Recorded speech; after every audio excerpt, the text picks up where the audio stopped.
check no mask on.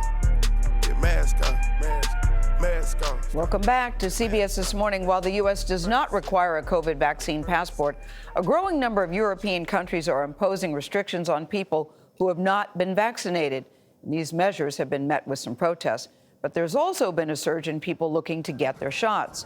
Chris Livesay is in Rome, where new limits on unvaccinated individuals will soon be in place. Chris, good morning to you.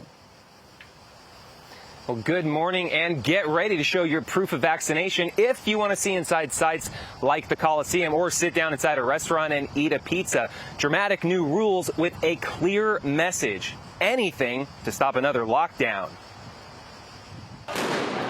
Rising infections equal rising tensions. In Paris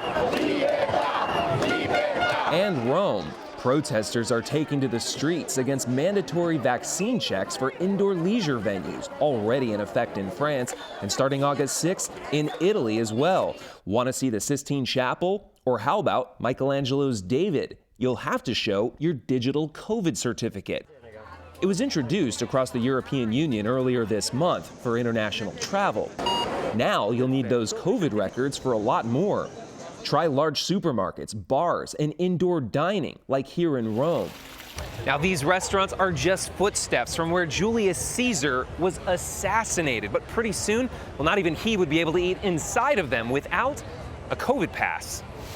And neither would Brad Carlson, a tourist from Texas visiting just before the new rules take effect.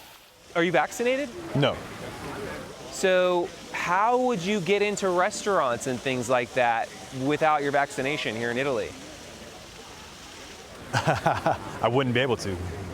If you have one, your vaccination card from the CDC also does the trick. So does a negative test result from the past 48 hours.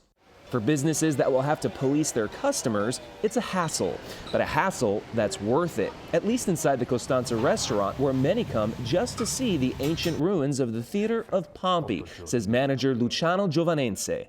I hope it makes people feel safe when they eat inside, he says, and that it prevents us from having to lock down again. This past year was a catastrophe. Most venues couldn't survive that again. The Coliseum is one of thousands of sites preparing for these new rules. As soon as they were announced, vaccination rates skyrocketed in one region by 6,000%. Anthony? Chris Livesay in Rome. Thank you, Chris.